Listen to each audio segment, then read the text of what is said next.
Hello dear student, स्वागत है आप सभी का शुभम क्लासेस के इस नए वीडियो में। मैं संजीव सर। स्टूडेंट, आज के इस वीडियो में हम आपके केमिस्ट्री के पहले चैप्टर रासायनिक अभिक्रियाएं एवं समीकरण का फाइनल स्टार्ट करने वाले हैं। यानी कि आज के इस वीडियो में चैप्टर नंबर 1 का पूरा कंप्लीट रिवीजन करवाऊंगा कि इस चैप्टर में क्या क्या चीज़ें हैं और कैसे हमको पढ़नी है, और इस चैप्टर में क्या क्या इंपॉर्टेंट है। इसकी वीडियो आपको पहले भी मैंने प्रोवाइड कर दिया है कि इस चैप्टर में क्या क्या इंपॉर्टेंट है जो बोर्ड एग्जाम में पूछा जा सकता है। ठीक है, तो आज का ये वीडियो आप लोगों के लिए बहुत ही ज़्यादा इंपॉर्टेंट वीडियो होने वाला है, क्योंकि आज की वीडियो में पूरे जो आपके इंपॉर्टेंट क्वेश्चन मिले हैं उन सभी के आंसर के बारे में बात की जाएगी और कैसे हमें बोर्ड एग्जाम में अपनी कॉपी को राइट करना है कि हमें पूरे फुल मार्क्स मिल सकें। ठीक है, तो इसके लिए आप वीडियो को अंत तक बिना स्किप किए हुए पूरा देखिएगा और वीडियो अगर पसंद आए तो वीडियो को लाइक कीजिएगा।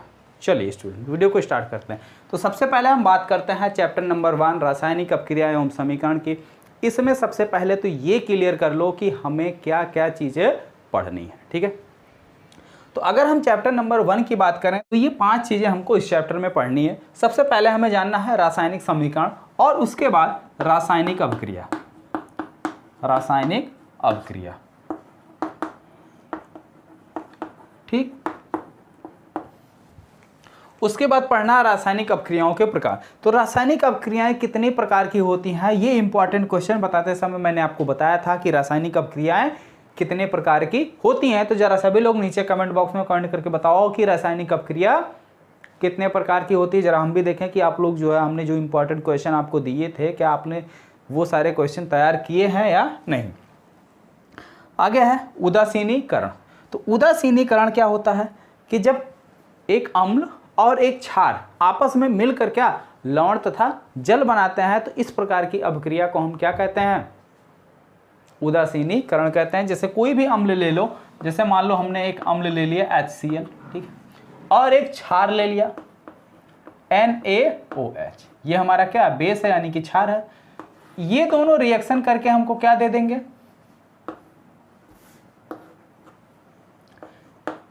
ये देगा NaCl यानी कि सोडियम क्लोराइड। ये हमारा क्या लवण, क्या है लवण। ये क्या है NaOH, ये क्षार। HCl क्या है अम्ल है, ठीक है। और क्या बनेगा प्लस H2O, ये क्या है जल है, ठीक है।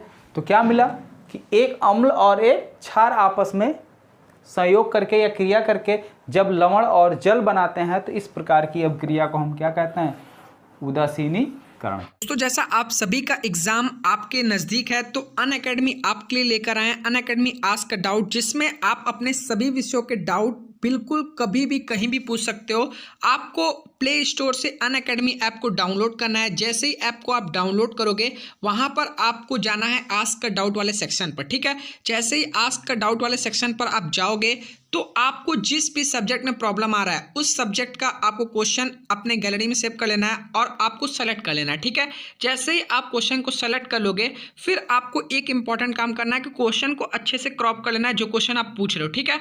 फिर आपको क्रॉप कर आपको सेंड कर देना है। जैसे ही आप सेंड पे क्लिक करोगे, आपको विद इन 10 सेकेंड आपको उसका सॉल्यूशन, वीडियो सॉल्यूशन मिलेगा, ठीक है। और आप अपना डाउट तुरंत सॉल्व कर सकते हो। और सबसे मोस्ट इंपॉर्टेंट बात है, आपको एक बार में सिर्फ एक ही डाउट सॉल्व करना है, ये नहीं कि एक साथ कई क्वेश्चन को आप सेंड कर दो, ठीक है।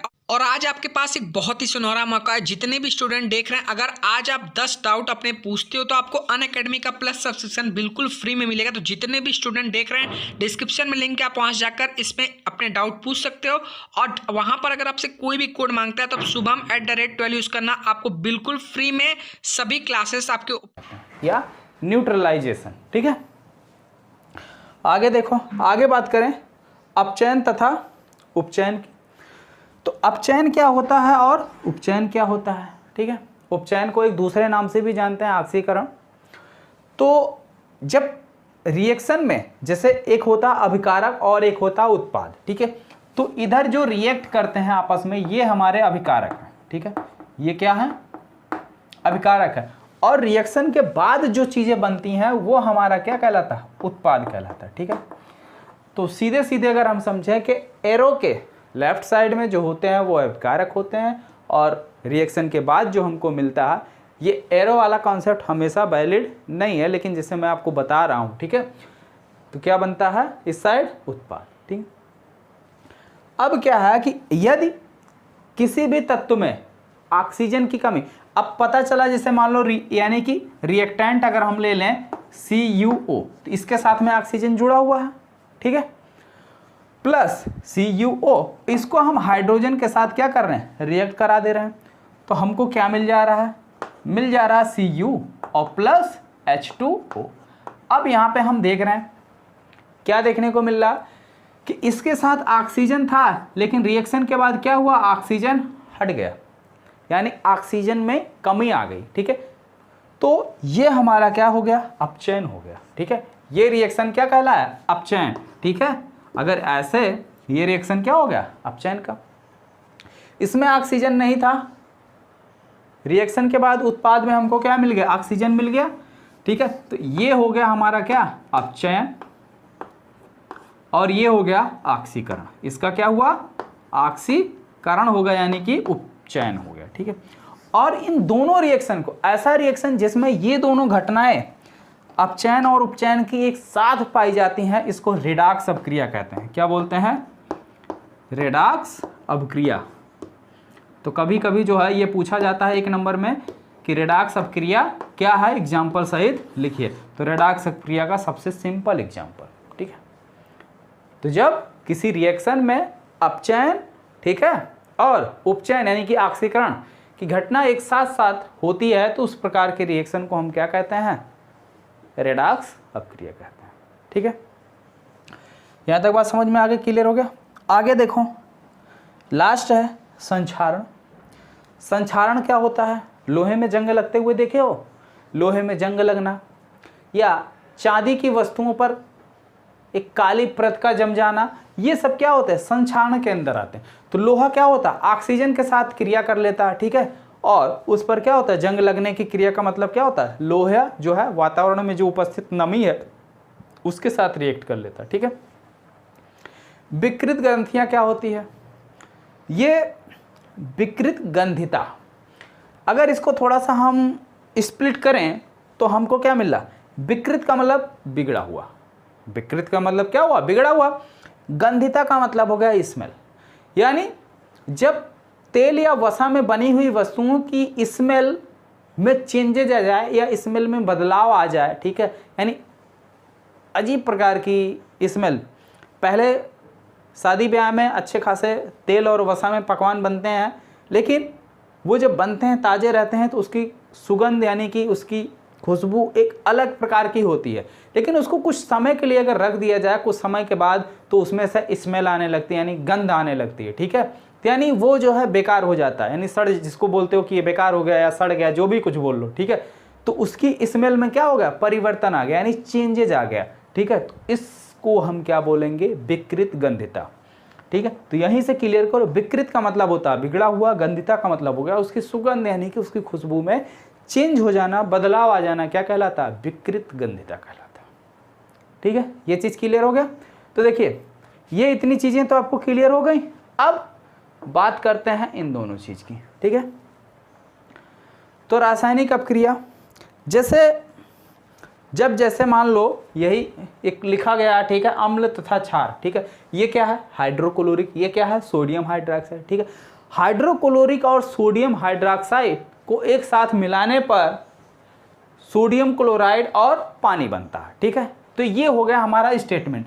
इसी स्टेटमेंट को हम क्या सिंबॉलिक रूप में, सिंबल के रूप में रिप्रेजेंट करना क्या कहलाता है, रासायनिक समीकरण कहलाता है। और ये, ठीक है, ये प्रोसेस क्या कहलाती है, रासायनिक अपक्रिया कहलाती है। यानी जब किसी भी रासायनिक समीकरण में अभिकारक और उत्पाद दोनों प्रेजेंट हो तो वो क्या कहलाता है, रासायनिक अपक्रिया। अगर हमने मान लो इन सबको मिलाया और हमको उत्पाद नहीं मिला या कोई आउटपुट नहीं मिल रहा है, तो वो हमारा रासायनिक मतलब रिएक्शन हुआ नहीं, यानी कि स्टार्ट नहीं हुआ, यानी अभी वो मिला नहीं, ठीक है। जैसे सुबह सभी के घरों में चाय वगैरह बनती होगी, तो वहाँ पे आपने क्या देखा, पानी में दूध डाल दिया गया, ठीक है, कोई दिक्कत नहीं, चीनी पड़ गई, कोई समस्या नहीं। लेकिन उसमें जैसे ही हम चाय पत्ती डालते हैं तो उसका कलर क्या होता है, चेंज हो जाता है। यानी जब तक चाय की पत्ती तुरंत डालने पर तुरंत तो ऑन द स्पॉट चेंज हो जाता नहीं है। तो यानी हमने क्या किया, अपनी तरफ से अभिकारक तो पूरा उसमें दे दिया, लेकिन रिएक्शन हुआ नहीं। तो यानी वो रासायनिक अभिक्रिया वहाँ पे अभी स्टार्ट नहीं हुई, ठीक है। और जैसे ही थोड़ी देर बाद हम देखेंगे, क्या दिखा कि थोड़ी देर बाद देखने पर उसके कलर में चेंजेज आ जाती है, यानी कलर में परिवर्तन आ जाता है, यानी ये रासायनिक अभिक्रिया शुरू हो गई है, यानी उत्पाद बनना स्टार्ट हो गया।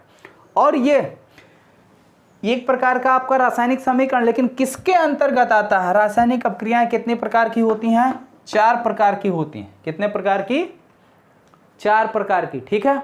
और ये जो चाय वाला एग्जाम्पल है ये आपके वियोजन में आता है। किस में आता है? वियोजन में। और वियोजन में भी 2 टाइप है, एक ऊष्मीय वियोजन, एक विद्युत वियोजन। तो ये ऊष्मीय वियोजन में आता है, यानी जब तक इसको हम गर्म नहीं करेंगे कोई परिवर्तन नहीं होगा। चाहे चाय पत्ती 1 चम्मच डालो या पूरी पैकेट ही डाल दो, कोई फर्क पड़ने वाला नहीं है, जब तक इसको गर्म ना किया जाए, इसको हीट ना किया जाए। किसको? जो मटेरियल उसमें चाय की पत्ती में है, ठीक है। तो किस प्रकार में आ जाएगा? वियोजन। तो चलिए ये चीजें क्लियर हो गई। अभिकारक क्या होता है, उत्पाद क्या होता है, ये भी क्लियर हुआ। रासायनिक समीकरण और रासायनिक अपक्रिया ये भी क्लियर हुई। अब बात करते हैं रासायनिक अपक्रियाओं के प्रकार और उसके कुछ एक 2 एग्जाम्पल कर लिए जाएं, ठीक है। तो हेडिंग लगाओ, रासायनिक अपक्रियाओं के प्रकार।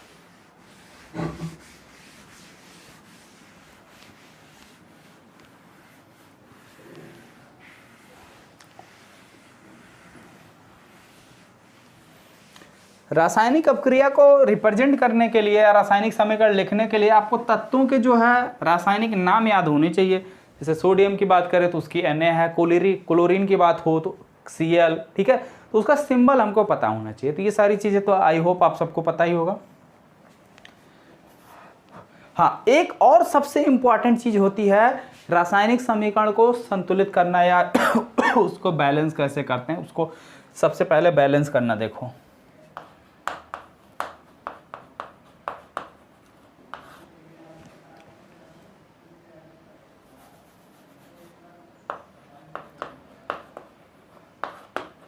रासायनिक समीकरण को संतुलित करना, ठीक है।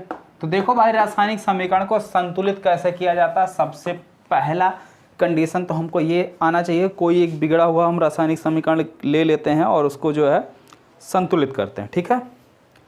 जैसे ले लेते हैं मैग्नीशियम हमने ले लिया प्लस हाइड्रोक्लोरिक अम्ल ले लिया, तो ये क्या दे देगा? मैग्नीशियम क्लोराइड MgCl2 और प्लस क्या देगा? हाइड्रोजन गैस रिलीज हो जाएगी। क्या हो जाएगी? हाइड्रोजन गैस रिलीज होगी, ठीक है। तो अगर अब हम इस अपक्रिया को देखें तो क्या ये अपक्रिया संतुलित है या बैलेंस है कि नहीं है, इसका पता लगाने के लिए आप क्या करो, सबसे पहले सिंपल एक बॉक्स बनाओ, ठीक है। और इस अपक्रिया में कितनी चीज़ें हैं उसका भी एक कॉलम बनाओ। एक तरफ लिखो तत्व, कौन कौन से तत्व हैं इसमें। तत्व में अगर हम देखें तो सबसे पहले मैग्नीशियम है, उसके बाद हाइड्रोजन है और क्लोरीन है, यानी 3 तत्व इसमें हैं, ठीक है। अब यहाँ पर एक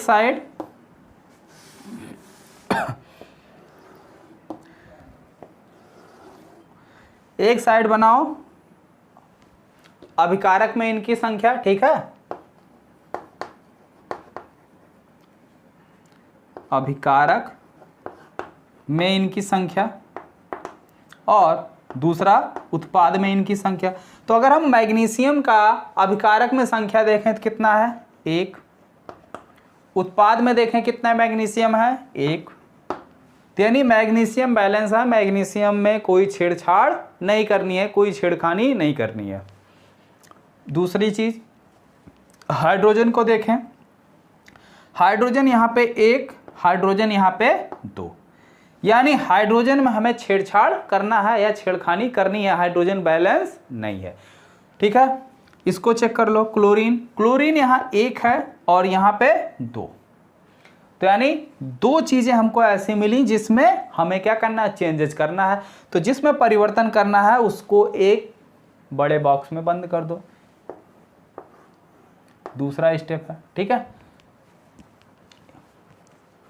अब देखो भाई, इस साइड हम देख रहे हैं 2 हाइड्रोजन है, तो इधर भी हाइड्रोजन जहां है वहां पे बाहर 2 से गुणा कर दो। तो बाहर अगर हम 2 से गुणा कर दिए तो अब इसमें भी 2 से गुणा हो गया, इसमें भी 2 से गुणा हो गया। ठीक है, तो अब देख रहे हैं इधर भी हमारा 2 हाइड्रोजन हो गया, 2 क्लोरीन, और इधर भी ऑलरेडी 2 है, तो समीकरण बैलेंस हो गया। अरे सिंपल सी बात है, क्या होता है, चलो एग्जाम्पल वही पुराना ही लेते हैं। जैसे अगर आप चाय बना रहे हैं, ठीक है, चाय बनने के बाद आप क्या करते हैं, कोई गेस्ट आ जाते हैं, मेहमान आ जाते हैं, तो सोचते हो चाय अच्छी खासी बन जाए, तो उसके लिए चाय थोड़ा सा निकालोगे, टेस्ट करोगे, चीनी सही है, चाय पत्ती सही है।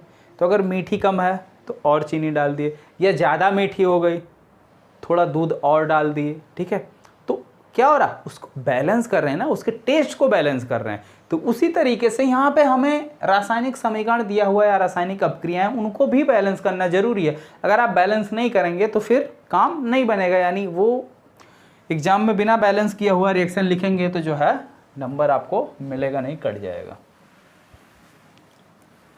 ठीक है, और इसी तरीके से बिना चीनी की या बिना टेस्ट की चाय आप मेहमान को पिला दोगे तो क्या हो जाएगा, मेहमान नाराज़ हो जाएगा ना। तो कहीं ना कहीं डेली घटनाओं से जो है आपकी ये साइंस जुड़ी हुई है, बस उसे फील करने की ज़रूरत है। चलिए बात करते हैं रासायनिक अपक्रियाओं के प्रकार की।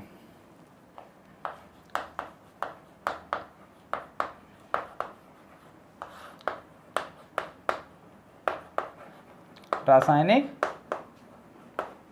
अपक्रियाओं के प्रकार, जैसा कि मैंने बताया कि रासायनिक अपक्रियाएं जो है आपकी 4 प्रकार की होती है। सबसे पहली संयोजन अपक्रिया, संयोजन अपक्रिया। दूसरी है वियोजन अपक्रिया, वियोजन अपक्रिया। ठीक, और तीसरी जो है आपकी प्रतिस्थापन अपक्रिया,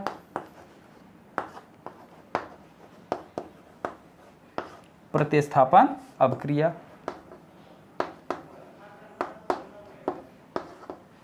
और लास्ट है आपका द्विप्रतिस्थापन, द्विप्रतिस्थापन।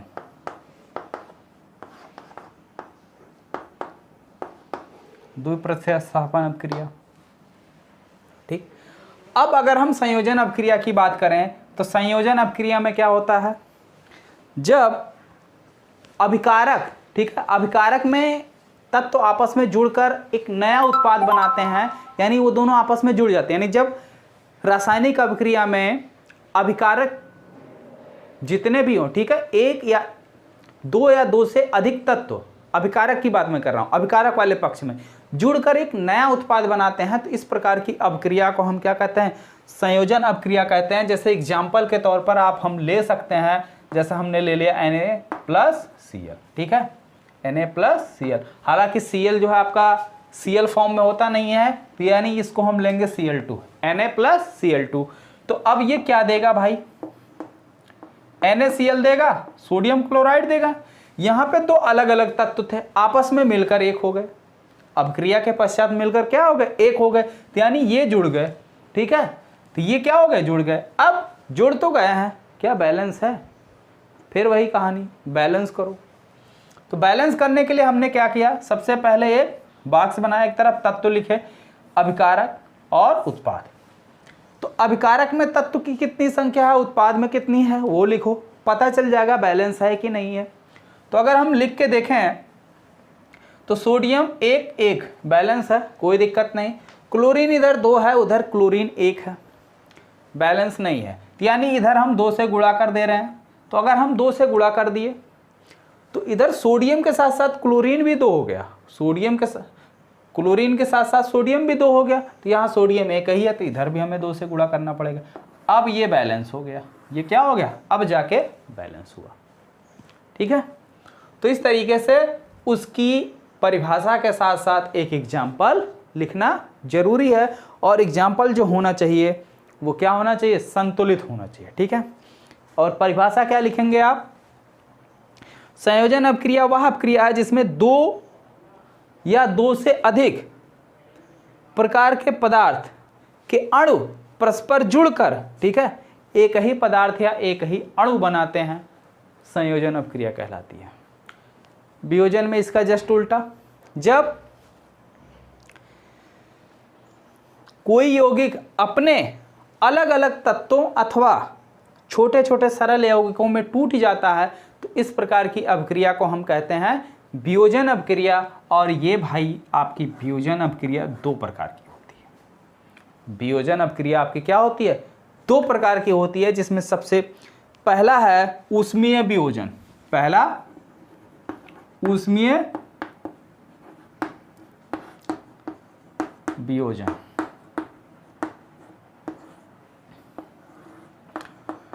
अब भाई बताओ, देखो ऊष्मीय वियोजन का आपको एक सीधा सा एग्जांपल बताऊं जो आप डेली घर पे करते हो। दूध से खोवा निकाले हो, दूध से खोवा, पहले दूध और उसकी जो मलाई थी यानी उसका जो प्रोटीन था यानी वो उसी में पूरा मिक्स था। ठीक है, उसको हम क्या किए, गर्म करते गए गर्म करते गए गर्म करते गए, तो भाई दूध में होता क्या, पानी भी होता है और साथ ही साथ मलाई भी होती है। ठीक है, तो दोनों चीज़ें ये मिक्स होती हैं, लेकिन इसको हम गर्म करते गए गर्म करते गए गर्म करते गए, तो दूध और पानी क्या हो गए, उससे छोड़ो यार, वो सब छोड़ो, आ जाओ इसमें छेना बनाते समय पनीर फाड़े हो, पनीर कैसे बनता है, हालांकि वियोजन अपक्रिया तो है लेकिन ये आपका ऊष्मीय वियोजन में नहीं आएगा। ठीक है, उसमें इलेक्ट्रोलिसिस वाली घटना आ जाएगी या कोई और टर्म आ जाएगा। तो सबसे सही एग्जांपल वही खोवा वाला था, उसको गर्म करते जाओ तो पानी वाष्प बन के उड़ जाता है, नीचे आपका खोवा बन जाता है, बच जाता है, यानी पानी अलग हो गया। ठीक है, और कहाँ गया कुछ पता भी नहीं, पानी निकल गया। ठीक है, वाष्प बन के। तो इसमें सबसे पहला एग्जाम्पल आप क्या लिखेंगे, जो केमिस्ट्री के भाषा में आपको लिखना है, आप लिख सकते हैं, जैसे मान लो कैल्शियम कार्बोनेट ले लो। ठीक है, और उसको क्या करो, गर्म कर दो, कैल्शियम कार्बोनेट CaCO3। ठीक है, इसको अगर हम गर्म करें तो हमको क्या मिलेगा, कैल्शियम ऑक्साइड मिलेगा, कैल्शियम ऑक्साइड मिलेगा, प्लस और कुछ मिलेगा, हाँ भाई मिलेगा, CO2 गैस मिलेगी, CO2 गैस मिलेगी। ठीक है, तो ये देखो एक ही था, एक ये पूरा क्या था हमारा कैल्शियम कार्बोनेट यौगिक था, इसको हमने क्या किया, गर्म किया, हीट दिया यानी ऊष्मा दिया, तो ये क्या हुआ, अलग अलग यौगिकों में या तत्वों में टूट गया। ठीक है, तो ये अपक्रिया हमारी क्या हो गई, वियोजन अपक्रिया। दूसरे ऊष्मीय वियोजन की अगर हम बात करें तो दूसरा जो होता है विद्युत वियोजन। दूसरा प्रकार क्या है, विद्युत वियोजन। अब ये विद्युत वियोजन क्या होता है, इसमें क्या होता है कि एक सरल यौगिक अपने दो अलग अलग तत्वों में टूट जाता है, कब, जब इसके अंदर हम इलेक्ट्रोलिसिस यानी कि विद्युत धारा प्रवाहित करते हैं। ठीक है, तो इसका अगर आपको एग्जांपल लिखना है तो जैसे मान लो सोडियम क्लोराइड है, ठीक है, NaCl है। ठीक है, तो Na और Cl में ये कब टूटेगा, जब इसके अंदर इलेक्ट्रोलिसिस कराई जाएगी। ठीक है, ये नॉर्मली NaCl जो है आप इसको गर्म करके तोड़ नहीं सकते हैं, यानी ये इलेक्ट्रोलिसिस, तो सोडियम अलग हो जाएगा और क्लोरीन अलग हो जाएगा। तो क्लोरीन अलग Cl फॉर्म में तो होती नहीं है, Cl2 होती है, क्लोरीन गैस है। ठीक है, अब फिर वही घटना, बैलेंस कर लो, तो इधर 2 से गुणा करो, यहाँ भी 2 से। ठीक है, अब बैलेंस हो गया, और बैलेंस कैसे किया जाता है हमने आपको बताया। ठीक, तो ये हो गए हमारे वियोजन अपक्रिया। अब हम बात करते हैं प्रतिस्थापन अपक्रिया की। प्रतिस्थापन अपक्रिया में क्या होता है कि जब कोई एक तत्व दूसरे तत्व को उसको उसकी जगह से हटाकर वहां पे खुद आ जाता है। ठीक है, क्या होता है कि वह रासायनिक समीकरण जिसमें एक तत्व दूसरे तत्व को प्रतिस्थापित कर देता है, प्रतिस्थापन कहलाता है, यानी उसको अपनी जगह से हटाकर खुद वहां पर बैठ जाता है, ये अपक्रिया कहलाती है प्रतिस्थापन। जैसे मान लो आप घर पे बैठे हो, किसी कुर्सी पे बैठ के आराम से टीवी देख रहे हो, आपके पापा आए, उठो जाओ, चले गए वहाँ से उठ के, आपके पिताजी आए और वहाँ बैठ गए, यानी ये हो गया प्रतिस्थापन। आपके पापा आए, आपको प्रतिस्थापित कर दिए। और दूसरा, अगर द्वि प्रतिस्थापन की बात करें तो ये होता है कि इस अदला बदली टाइप का हो जाता है, यानी अगर कोई यौगिक या कोई तत्व है, इसको इसके यौगिक से विस्थापित कर रहा है तो ये इससे हटके इधर आ जाएगा, ठीक है। यानी जैसे दो कुर्सी आपस में रखी हुई है, हमारा इधर बैठने का मन नहीं कर रहा, हम बोले चलो बेटा तुम उस पर बैठ जाओ, हमको यहाँ बैठने दो, तो ये द्विविस्थापन यानी अदला बदली, ठीक है। द्विस्थापन में क्या हो जाती है, अदला बदली, ठीक है। जब अदला बदली की घटना होती है तो ये द्विस्थापन प्रतिक्रिया कहलाती है। और ये प्रतिस्थापन का अगर आपको एग्जाम्पल लेना है तो कई सारे एग्जाम्पल है। जैसे मान लो प्रतिस्थापन में आप सबसे पहले लिख सकते हैं Fe plus CuSO4 gives out FeSO4 plus Cu, FeSO4 plus Cu, यानी ये आपका कॉपर सल्फेट है और ये क्या है, लोहा। तो लोहा जो कॉपर सल्फेट को क्या होता, कॉपर सल्फेट में से कॉपर को रिप्लेस कर देता है, यानी विस्थापित कर देता है और इसकी जगह खुद आ जाता। क्यों? क्योंकि इसकी रिएक्टिविटी यानी इसका जो अगर रिएक्टिविटी का मतलब हिंदी में अगर हम बात करें तो यार क्या बोलते हैं उसको, देखो नाम नहीं याद आ रहा मुझे हिंदी में इसका, फिलहाल अभी याद आएगा तो बता देंगे, ठीक है। इसकी रिएक्टिविटी जो है इससे ज़्यादा है, ठीक है, या इसकी रिएक्शन करने की दर, थोड़ा सा नहीं याद आ रहा तो थोड़ा कठिन वर्ड लिख लो कि इसका जो रिएक्शन करने की दर है वो इससे ज़्यादा है, तो ये इसको क्या होगा, प्रतिस्थापित कर देगा, ठीक है। द्विविस्थापन अभिक्रिया में क्या होगा कि ऐसे दो यौगिक होंगे, वो आपस में जो है जब रिएक्शन करेंगे तो क्या हो जाएंगे, एक दूसरे को, यानी अदला बदली की कंडीशन जहां आपको दिखेगी वो हमारी क्या कहलाई जाएगी, द्विविस्थापन कहलाती है, ठीक है। जैसे बेरियम क्लोराइड BaCl2 ले लो और H2SO4 ले लो, ठीक है, H2SO4 ले लो, ठीक है। तो ये क्या दे देगा, या Na2SO4 लो, ठीक है, Na2SO4, ठीक है। अब ये आपको देखो क्या देगा,